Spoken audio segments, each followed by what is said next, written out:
Amazon DVA-C02 exam practice questions with explanations are available in the video for you to study. An application running on Amazon EC2 instances needs to store a third-party API token. The token must be encrypted when stored and when accessed. Multiple AWS accounts must be able to retrieve the token, and the solution should require minimal operational effort. Which approach best satisfies these requirements? A. Encrypt the token with a customer-managed KMS key and store it in an Amazon DynamoDB table that allows cross-account access. B. Store the token in AWS Secrets Manager, enable encryption with AWS KMS, and configure a resource policy for cross-account access. C. Save the token in an encrypted Amazon S3 object and share access through an S3 bucket policy. D. Store the token as a secure string in AWS Systems Manager parameter store without cross-account permissions. The answer is B. AWS Secrets Manager is purpose-built for securely storing sensitive values such as API tokens and credentials. It automatically encrypts secrets at rest using AWS KMS and enforces TLS encryption for data in transit. Secrets Manager supports resource-based policies, making it straightforward to grant access to principals in other AWS accounts. This eliminates the need to manually handle encryption or key management logic in application code. Compared to alternatives like S3 or DynamoDB, Secrets Manager significantly reduces operational overhead. It also integrates seamlessly with IAM roles used by EC2 instances. A company operates EC2 instances across multiple AWS accounts and wants to collect all instance lifecycle events in a single Amazon SQS located in a central account. Which solution accomplishes this with the most appropriate event routing design? A. Configure each account to send EC2 lifecycle events directly to the SQS queue using queue policies. B. Use Amazon Event Bridge to forward EC2 lifecycle events from each account to a central event bus, then route them to SQS. C. Periodically scan EC2 instance states with a scheduled Lambda function and push updates to SQS. D. Enable CloudTrail in all accounts and parse EC2 events into SQS. The answer is B. Amazon Event Bridge natively supports EC2 state change notifications and cross-account event delivery. By configuring each account to forward EC2 lifecycle events to a centralized event bus, the solution remains scalable and event-driven. A rule in the central account can then route matching events to the SQS queue for downstream processing. This approach avoids polling, reduces latency, and aligns with AWS best practices for event orchestration. It also simplifies permissions management through event bridge policies. The result is a clean, low-maintenance architecture. An application uses Amazon Cognito for authentication and allows users to upload files to Amazon S3. Each user must be restricted so that they can access only their own uploaded files. What is the most secure way to enforce this access control? A. Validate object ownership in the application layer before every S3 request. B.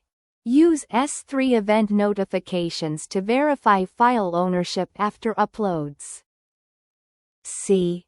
Apply IAM policies with user-specific prefixes generated by Cognito Identity IDs. D. Store file metadata in DynamoDB and filter results in the UI. The answer is C. Amazon Cognito Identity Tools can issue temporary IAM credentials that include the user's unique identity ID. IAM policies can leverage this identity to restrict S3 access to specific object prefixes, ensuring users can only read or write their own files. This enforcement happens at the AWS service level, not in application code, which significantly improves security. It also removes reliance on UI or backend validation logic, which could be bypassed. The solution scales automatically with the number of users. Overall, this is the strongest and most secure design. A data processing pipeline must execute several business rules in a defined order and retry failed steps without reprocessing the entire workflow. The solution must scale automatically and require minimal maintenance. Which AWS service is best suited for orchestrating this workflow? A. AWS Glue, B. AWS Lambda, C. AWS Batch, D. AWS Step Functions. The answer is D. AWS Step Functions is designed to coordinate distributed application components using state machines. It allows developers to define workflows with sequential steps, branching logic, retries, and error handling. Each step can invoke services such as Lambda or AWS Glue while maintaining execution state. This makes it easy to reprocess only the failed steps instead of restarting the entire pipeline. Step Functions scales automatically and requires no infrastructure management. It is the most appropriate service for complex, fault-tolerant orchestration. A Lambda function triggered by an S3 event can read objects successfully but fails when attempting to write data to a DynamoDB table. What is the most likely reason for this failure? A. The DynamoDB table is deployed in a different availability zone. B. The Lambda function exceeded its concurrency limit. C. The Lambda execution role lacks DynamoDB write permissions. D. DynamoDB requires a global secondary index for writes. The answer is C. AWS Lambda functions operate under an execution role that defines what AWS resources they can access.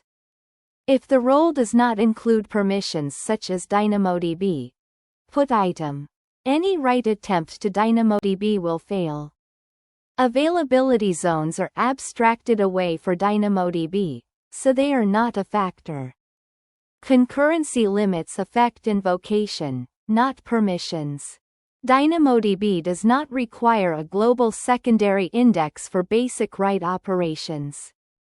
Therefore, missing IAM permissions is the most plausible cause.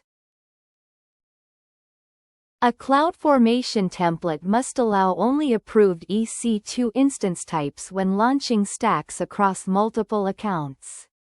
How should this restriction be implemented? A.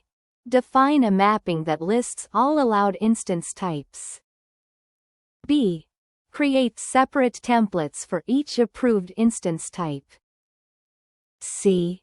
Use a parameter with predefined allowed values. D. Hardcode the instance type in the resource definition. The answer is C. CloudFormation parameters can include an allowed values property that restricts user input to a predefined list. This ensures that only approved EC2 instance types can be selected during stack creation. The approach is flexible and does not require multiple templates or hard-coding values. It also provides immediate validation feedback to users.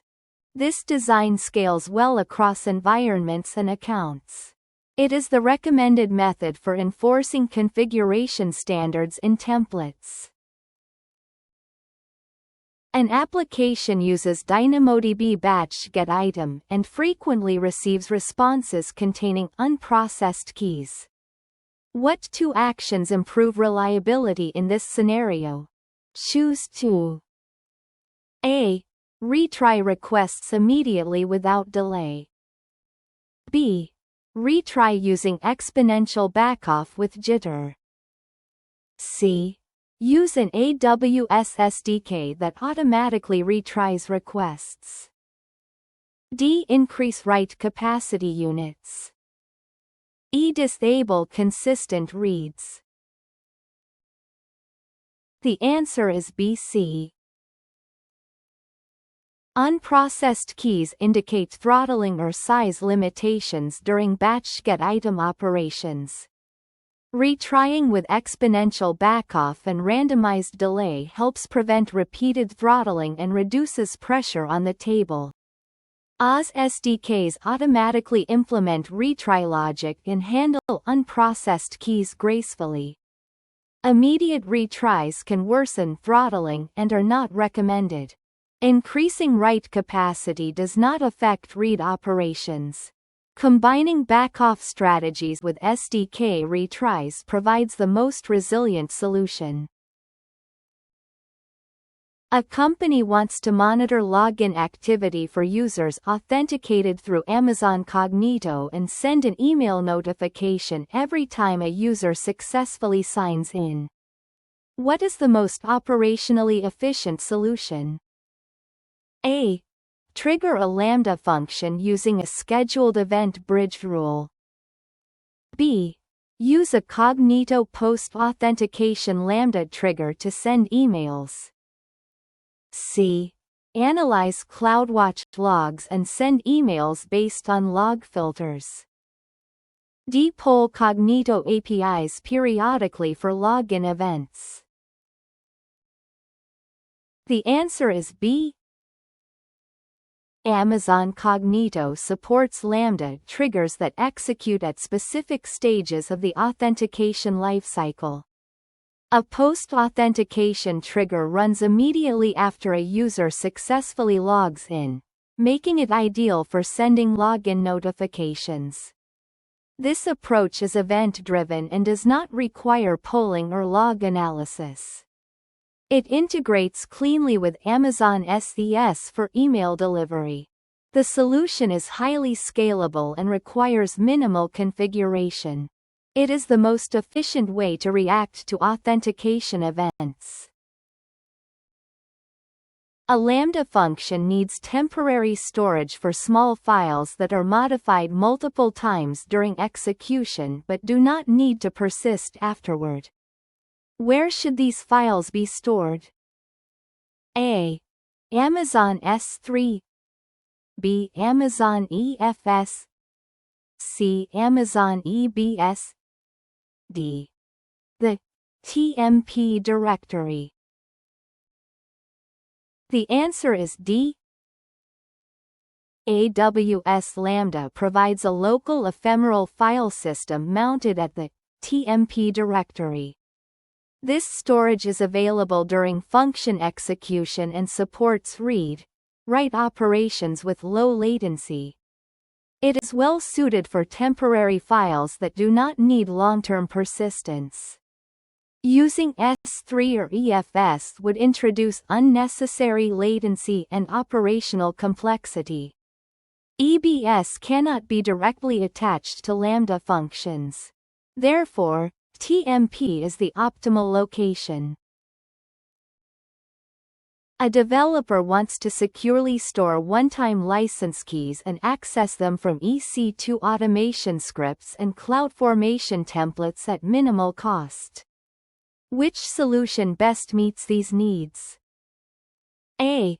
Store encrypted files in Amazon S3. B. Use AWS Secrets Manager.